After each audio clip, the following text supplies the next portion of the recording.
ago nami eve dumegãwo dumeviwo menyi banami nye medo ɣli ɖe mia ta o mia de nyigba adza yenye ɣetoɖoƒe Afrika dukɔ triakɔwo dometɔ ɖeka eyi dzi yevu tsaglanatsalawo va dzi go ɖo heme kakekake ɖe wo ɖokuiwo dome ɖe woawo ŋutɔwo ƒe lɔlɔ̃nu esi wɔe be dukɔ la ƒe ŋkɔ tso dzɔdzɔme va bu keŋkeŋ eye míeda ŋkɔ ɖe eƒe kake siawo dzi abe ale si míele wo sem egbe ene adza ye va trɔ zu evenyigba alo evedukɔ la ema ɖe dukɔ vovovowo me mɔnɔtɔsisi doliƒo nɛ le ɣedzeƒe eye amugã dui nɛ le ɣetoɖoƒe dukɔ la da ŋkɔ ɖe emenɔlawo dzi be eʋeawo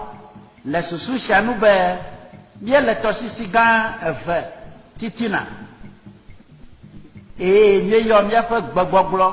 be eve alo evegbe míaƒe anyigba la dze gɔme tso tado lɔe ɖe me va to ɖahome esi yɔm míele fifia be Benin eye eƒe akpa kake aɖe ge ɖe Nigeria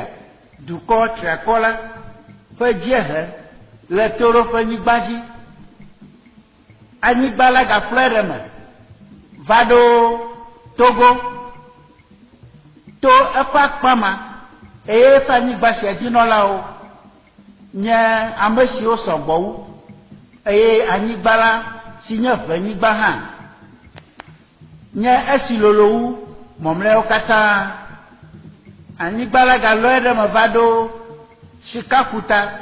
esi yɔm míele fifia be Ghana ƒe ɣedzeƒe tso atsiaƒu la ŋu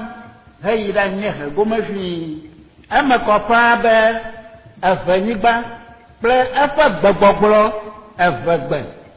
keke ta ɖe ɣetoɖoƒe Afrika dukɔ ene sɔŋ me siwo va yi ale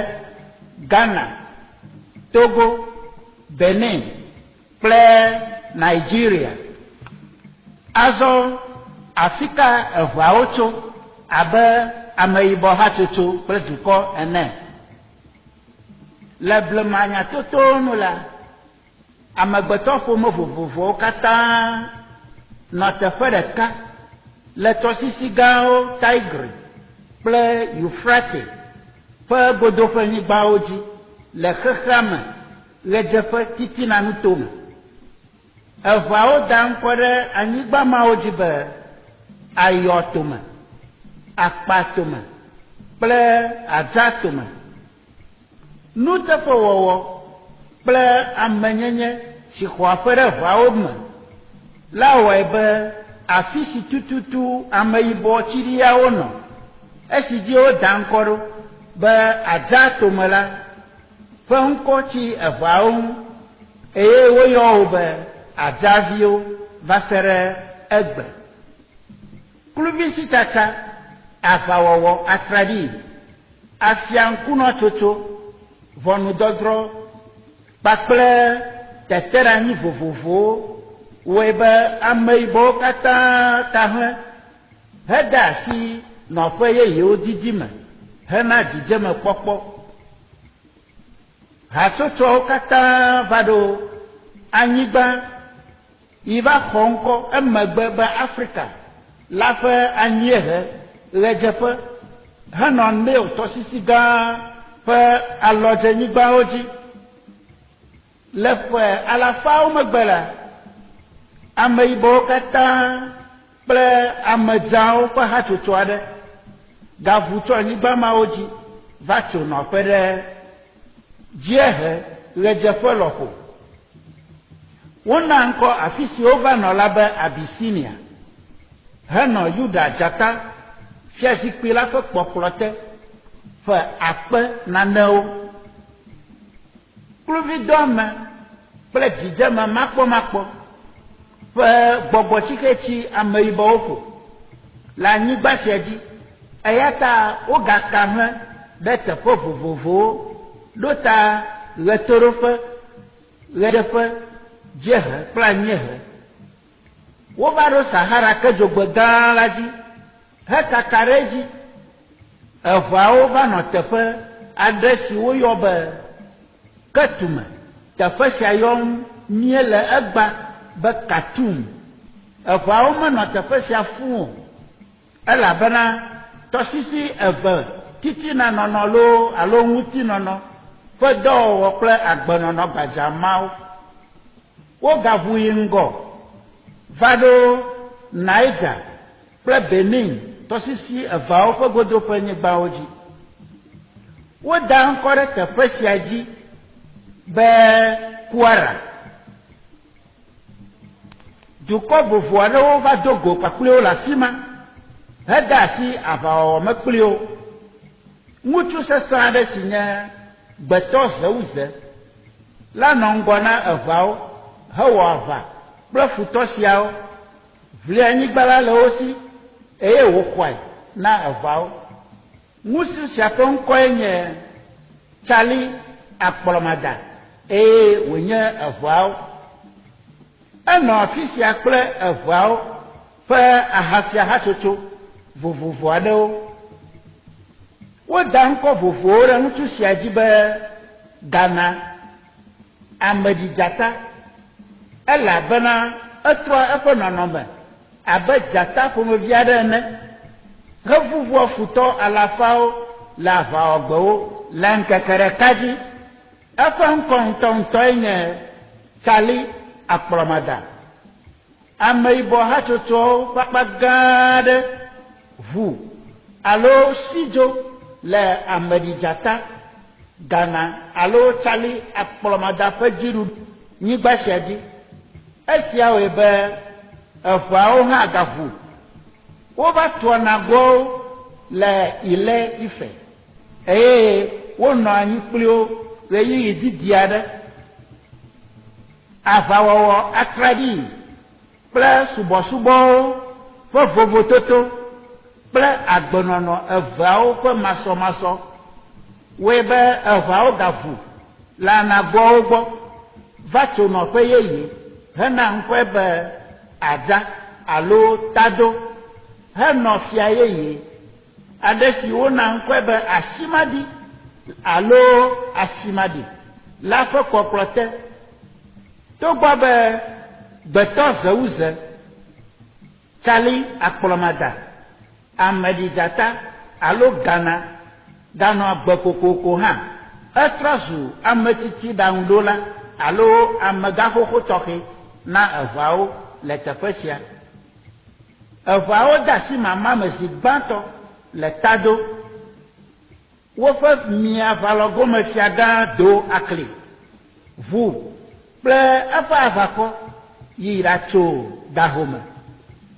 eteƒe medidi hafi ɖusi ʋalɔgome fia gã hã agɔ gaʋu yi ɖatso nɔƒe yeye hena ŋkɔe be Dalia woʋu tso Dalia va tso Ŋɔtse ale eʋawo va kaka ɖe anyigba gã etɔ̃ dzi gake gale ɖeka abe ame ɖekawo ene wogblɔ agbe ɖeka wɔ ase ɖekawo ŋuti dɔ heɖo to woƒe aʋafia siawo togbɔ be eʋawo ma la hã ɖekawɔwɔ ƒe gbɔgbɔe gale wo dome kokoko aʋalɔgo etɔ̃ siawoe ƒoƒu hafi yi ɖakpe aʋa kple anago va kɔ ame siwo gale aɖaŋu dem be woadze eʋawo dzi do akli ƒe yɔyɔ va tu Asimaɖi kple Agɔ le Tado kple Ŋɔtse aʋakɔ eveawo te ƒoƒu enumake hezɔ yi ɖatu do akli ƒe aʋakɔ le Dahome aʋa sia wɔ ɣie eʋawo dzi kame ha sia be aklie ɖo go kame to ɖia nago míeyina Dahome xɔlua kpɔ ge eve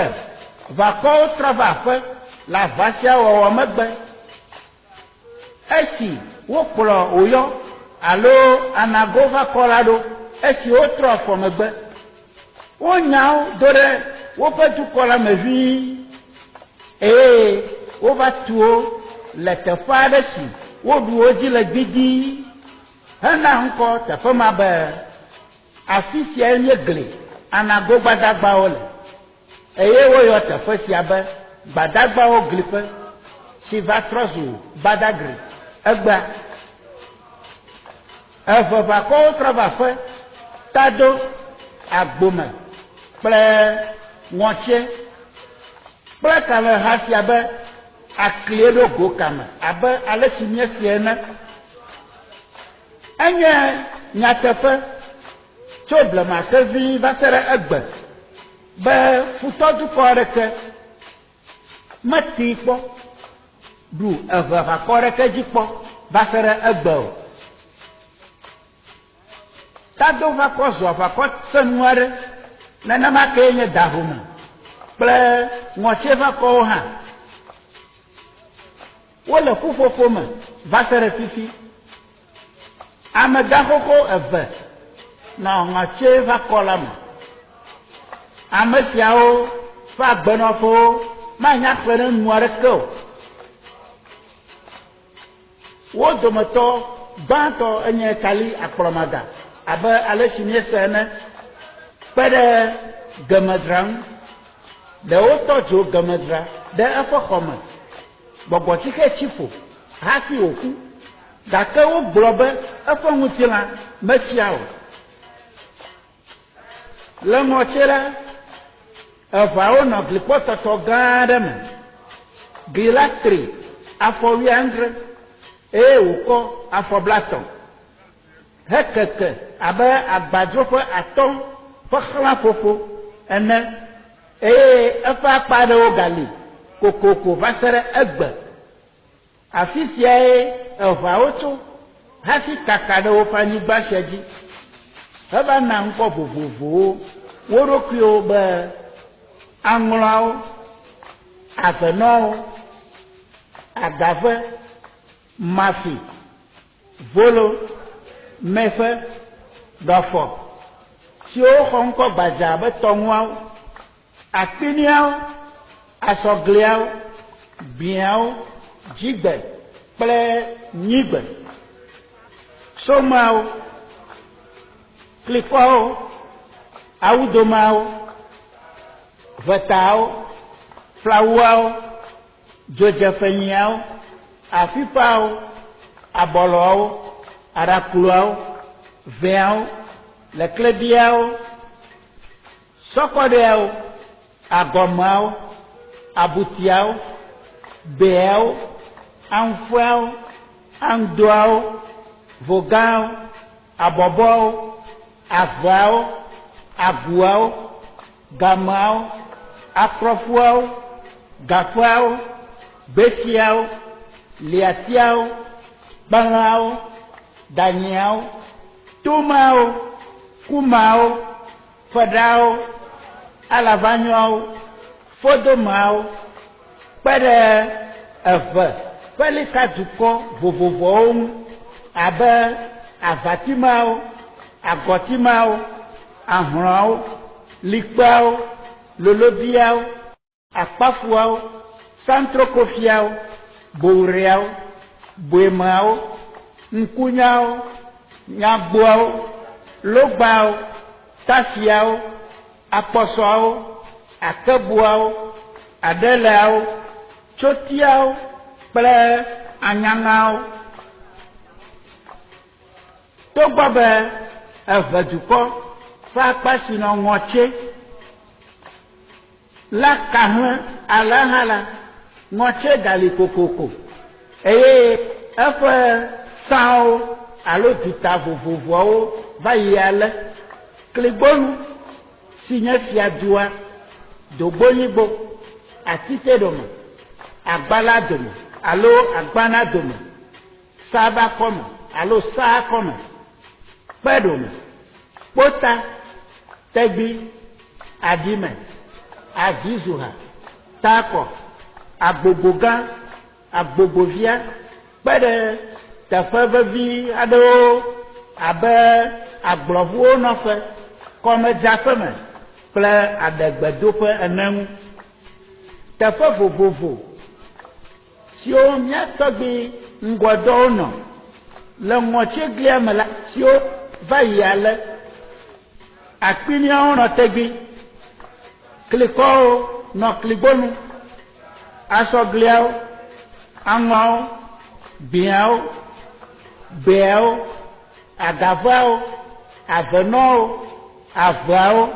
te ɖe wo nɔewo ŋu le donyigbo kple atiteɖome ʋetawo gamawo alavanyɔawo afifawo abɔlɔawo agɔmeawo gaƒeawo aguawo gbefiawo awudomeawo flawuawo dzodze fenyiawo aɖakplɔawo ƒoxlã togbɛ aɖe le agbana dome aklɔfuawo liatiawo kpelãwo danyiawo feɖawo fodomawo veawo kumawo aŋuƒoawo kple leklebiawo te ɖe wo nɔewo ŋu le sabakɔme eye ƒome mɔmlɔewo geɖeawo nɔ kpeɖome evevi ɖe sia ɖe ate ŋu akpɔ tɔgbeawo ƒe nɔƒe egbe le ŋɔte ɖikeke aɖeke manɔme du aɖe si nye du xoxo do ŋgɔ na ŋɔtse esi te ɖe ŋu kpuie la woyɔe be dalia du sia nye edu si eʋuawo tso gbã hafi va tso ŋɔtse ʋuʋu alo dzodzo le ŋɔtsegliawo me nyatoto vovovowo ɖi ɖe ase be eʋuawo ƒe dzodzo le ŋɔtse eye nyateƒe si va nɔ anyi koŋ fifia esi dzi míeka ɖo alo gblɔna ɣe sia ɣi ku ɖe eʋuawo ƒe ʋuʋu le ŋɔtse ŋuti la eyae nye be agɔkɔli ƒe ŋutasesẽ tae fiagã agɔ va trɔ megbe eye via akɔli va ɖu fia ɖe teƒe agɔ ƒe vi akɔli si eʋuawo va yɔ kpuie be agɔkɔli eyae va ɖu fia ɖe fofoa teƒe eƒe fiaɖuɖu de sɔsɔ ge kple fofoa tɔ kloe gake dzɔgbevɔe tɔxɛ aɖe va ge ɖe eme eva megbe ɖeka be dzre alo avusesẽ aɖe va dzɔ ɖe agɔkɔli ƒometɔ kpankpan aɖe si nye ɖekakpui la kple dogbonyigbo ŋutsu si nye ametsitsi la dome avu la nu sẽ ale gbegbe be dogbometsitsi la mu dze anyi eye wòdze abe nane ɖekakpui la tsɔ xlã ɖe ŋgonu nɛ ene megate ŋu fɔ o agɔkɔli bia be woakɔe vɛ na ye yeada gbe le ŋu gake dogbɔwo gbe hekɔe yi aƒeme le gbe ma gbe tututu si nye avuagba la ŋutsu bubu aɖe ku le dogbonyigbo tete dogbomegãwo da aɖaŋu elabena eƒewo be kligbonu ɖekakpui la dzigbɔ woƒe ametsitsi si woyɔ be aga la tete dogbonyigbo megãwo da aɖaŋu hedɔ hlɔ̃dotikpɔtsɔla ɖe agɔkɔli gbɔ be ametsitsi si eƒe akɔmevi la ƒo la ku agɔkɔli tsɔ dzikpekpe le ɣe ma ɣi ƒe amewusenu ele be amewula le aƒe me naku ʋɔnumadrɔmadrɔe ale agɔkɔli wɔ se la dzi heɖe asi le nɔvia kpankpan la ŋu na dogbomegãwo wokplɔ yi ɖatso kufia nɛ le dogboŋutsu si ƒe ku do go ɖe avuwɔwɔ la nu ƒe kuteƒe la nukunya gã aɖe dzɔ dogbowo ƒe dumegã ɖeka tsitre eɖu ɣe trɔ to me hetɔ si akɔ ƒo adegbe gblɔ be míawoe nya dzaviwo tso adzatome ame makumaku hlɔ̃bialawo hetu afɔ anyi ŋutsuvitɔe agɔkɔli kɔme alo kligbonu dumegã siwo nɔ kua teƒe la se ahama la gɔme eye esi wotrɔ yi aƒe la woka nu si dzɔ la ta na fia agɔkɔli tete agɔkɔli ɖe afɔ manyomanyo aɖe esime dzigbɔɖi medze le tututu o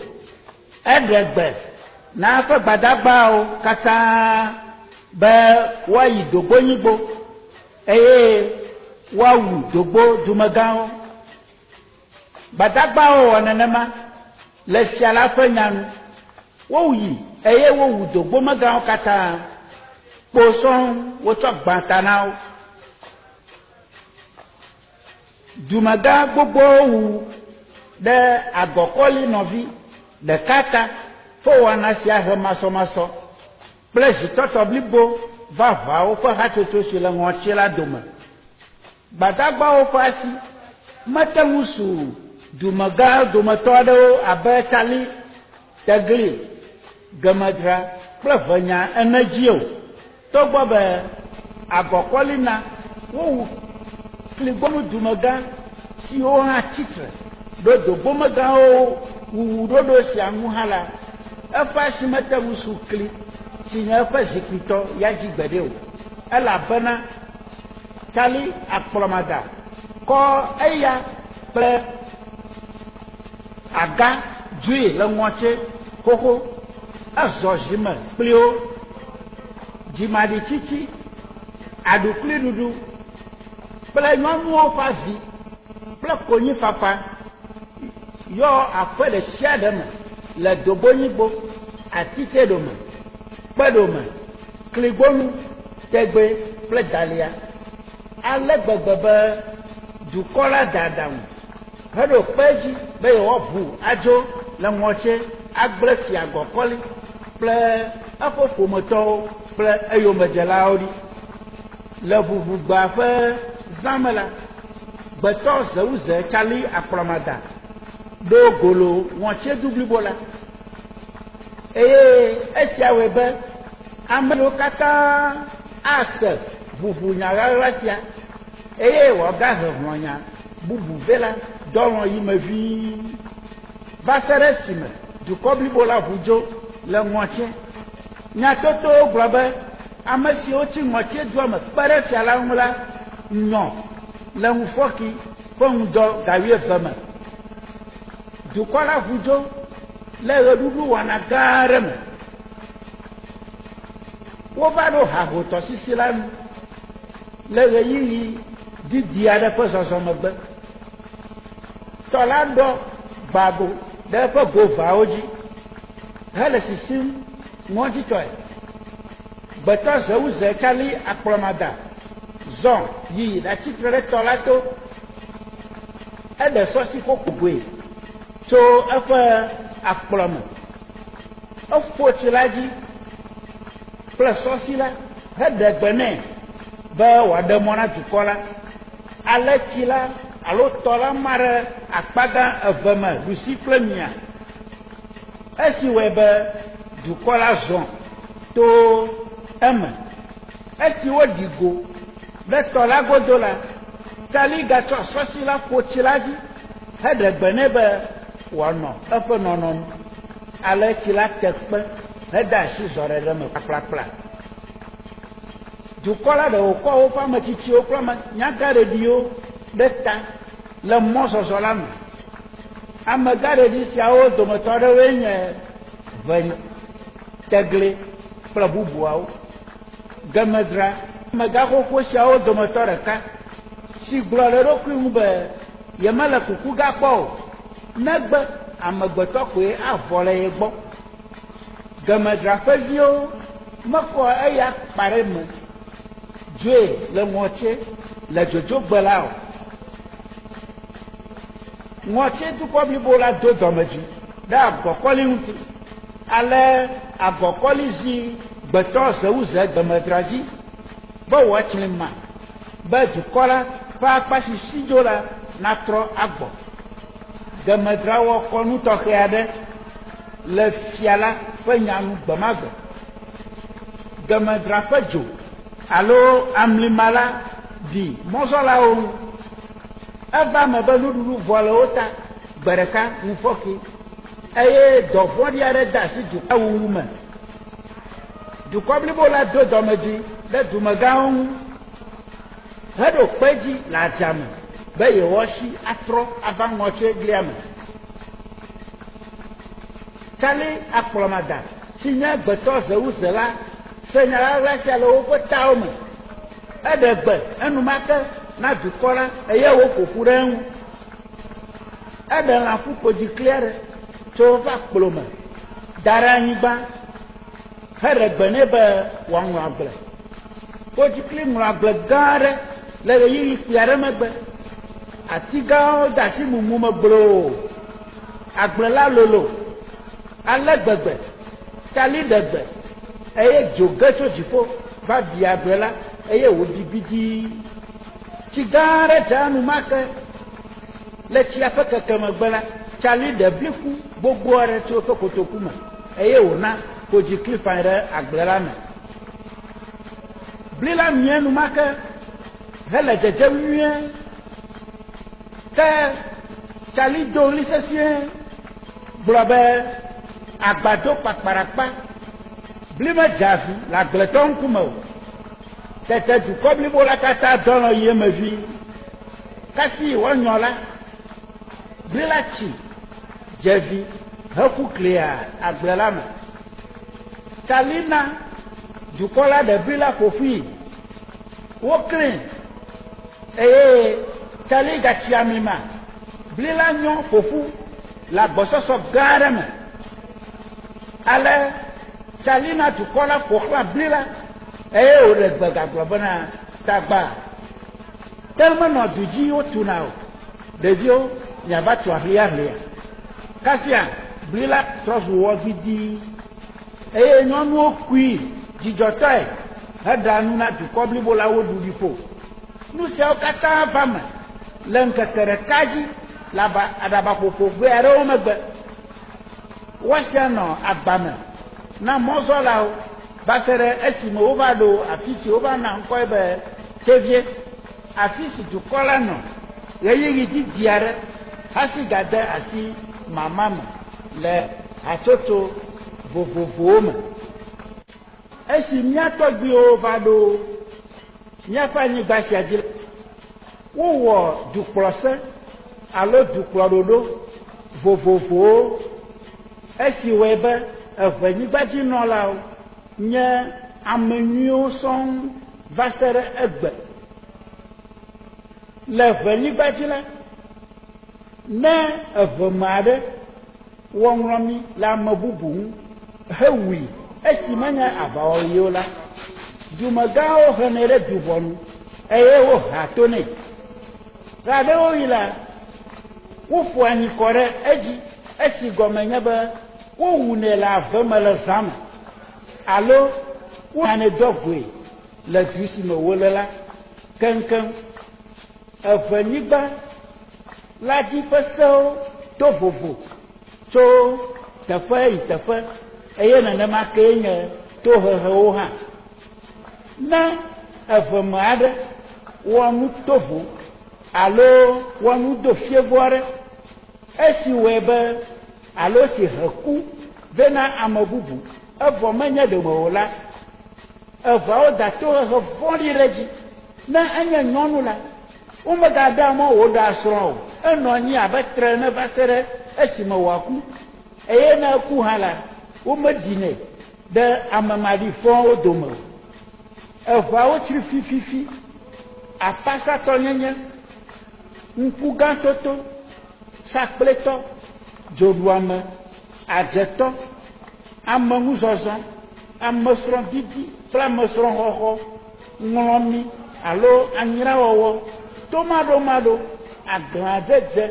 dzrewɔwɔ kple numasɔmasɔ bubuawo.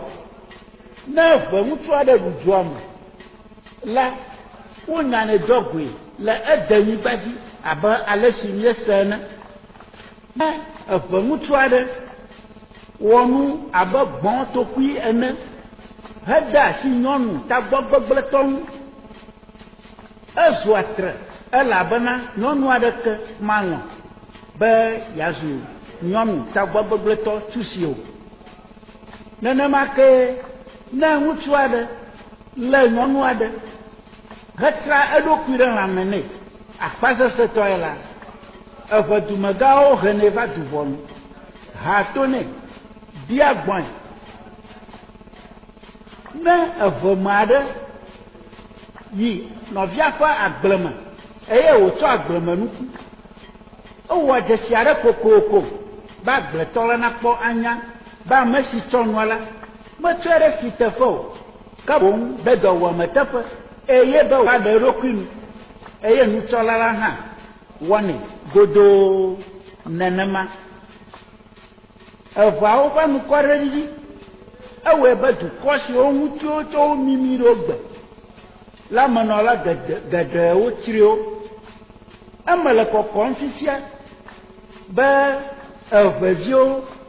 ƒe numanyomanyo wɔwɔ wole esrɔ̃m tso dukɔ siwo ƒo xlã mi la gbɔ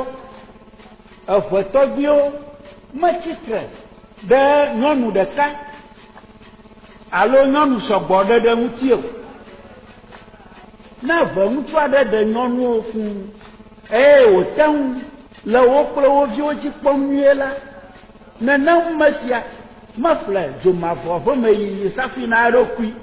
abe ale si yevuwo ŋuti nufiafia le eɖem le nya fiam egbe ene o enye ame ŋkuta le edetɔwo dome elabena eve dumegãwo meɖe mɔ ɖe nyɔnu kple vidzimakpɔmakpɔ ŋuti o le eveawo dome la enye ɖiƒɔmeɖokui be nyɔnu aɖe nanɔ tsatsam le ŋutsuwo dzi anɔ eƒe gbe sia gbe nuɖuɖu dim tso wo gbɔ woyɔ nenem nyɔnu alo ɖetugbui siwo tsɔ esiawo abe nuɖuɖu didi ƒe mɔnu ene la be ahasitɔwo alo gbolowo kple dɔxɔlameŋukakalawo susu sia tae eveawo tsɔ wo viwo alo wo vi nyɔnuwo na ŋutsuwo alo ƒometɔ ŋutsuviwo siwo si agbenɔnɔ nyui le hena tomefafa dzidzeme kple domenyi dɔxɔlameŋuwo nutsitsi ɖikeke aɖeke mele eme o be evevi ahasitɔwo gbolowo dɔxɔlameŋukakalawo fiafiwo adzodalawo adzoblasua kple nuvɔdo fievowo wɔlawo srɔ̃ nenem nɔnɔme siawo le dukɔ siwo ƒo xlã mi eye kple esiwo ŋuti wotsɔ ʋe dukɔwo mimi ɖo fifia la gbɔ talẽwɔwɔ agbenyuinɔnɔ nuteƒewɔwɔ tomefafa didi nyateƒetoto taʋuʋli kple ŋusẽdonu ƒe gbɔgbɔnɔmesi dzie eveawo tɔgbiwo tu eve dukɔ la ɖo nyatoto aɖe gblɔ be ameyibɔ hatsotso siwo mesɔgbɔ fũu o la ƒe akpa aɖewo dze xɔlɔ̃ gbetɔ zewuze tsali akplɔmada le Kwara kple Ife nutɔwo me tsakatsaka srɔ̃ɖeɖewo le ame siawo dome wɔe be wonyi dzo kple eveawo eye wova ɖo nɔƒe yeye siawo kpliwo heli kpliwo fifia hezu eve ƒelikawo kple dzoɖuxɔlẽwo na eveawo kpe ɖe woƒe ahafiadukɔ vovovowo ŋu le mɔnu kple amu vegomenyigba sia dzi eveawo va ma ɖe fiaɖuƒe vovovowo me ale le woƒe nɔƒe yeyeawo aŋlɔwo ƒe fiadu gã nyaŋlɔ gã agavawo tɔ nye dabala masi adidome some agbozume klikɔme klikɔ veta afiƒe dzodze ƒenyi wonye dukɔ nɔɖokui fiaɖuƒewo ƒlawu woƒe fiadu gã nye aƒlawu aɖaklu abɔɖi asɔgli ho peki gbe nyigbe blemgo, gbe, dzigbe, xɔxɔe, awudome, tsito, ve, deme, akpini, kpando, leklebi, duga, agɔme, kpanime, be, kumaƒe, voga, hahotu, ave, ɖakpa, tado, kpekpleme, agu, nyɔgbo, gaƒe, kpekuime, tsevie, have, kpeve, agate, wonye dukɔnuɖokusiwo, anƒegã, akukɔme, ti, huime, kpelẽ, adeta, abutia, teti, danyi, atigba, kuma, adame, alavanyo, ʋudidi, fodome, xelu, avenɔ, avenɔƒeme, ando, amavenu, fɔ̃, xɔgbenu, ŋɔtse, kligbonu, avatime, ʋane, agɔtime, kpetoe, akebu, kunyowu, akpafu, todzi, santrokofi, benua, boure, le eɖokuisi, likpe, mate, boem, borada, lolobi, asiabi, ahlɔ, bogo, ŋkunya, ahenkro, nyɔgbo, sri, adele, asukɔkɔ, tafi, maɖɔ, anyanga, blita. Anyigba la ƒe akpa ɖewo gblɔ wo ŋutɔwo ƒe gbe vovovowo eye wogagblɔ eve gbe gbadzaa kpe ɖe ŋu heŋlɔnɛ hã nyuie. Woƒe akpa ɖewo de ŋgɔ le eve gbedodo, eve gbe ŋutinunya kple eŋɔŋlɔ me nyuie.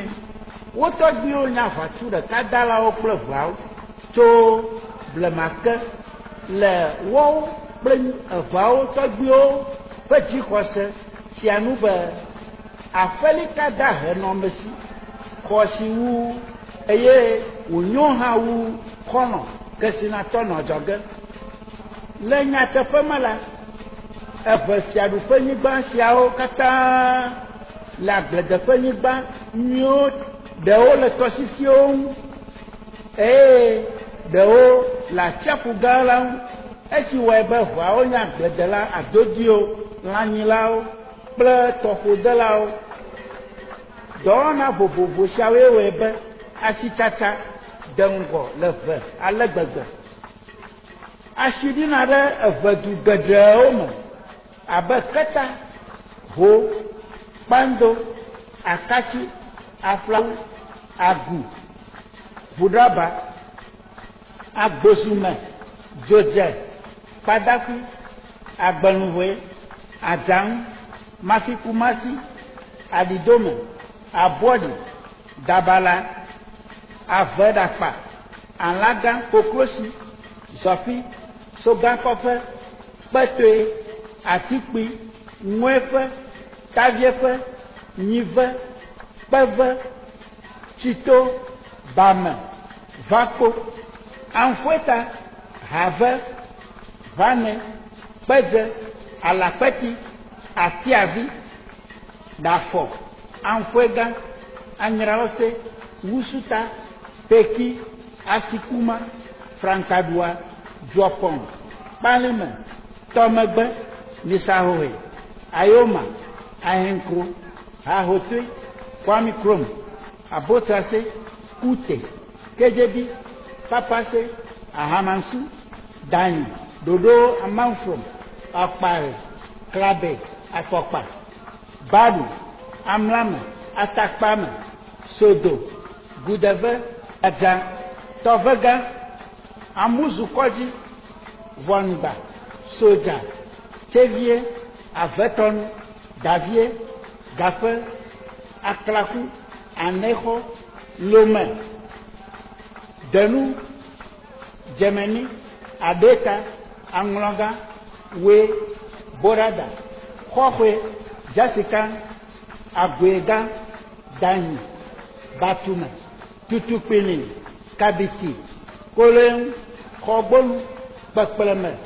ŋɔto, tunu kple bubuawo.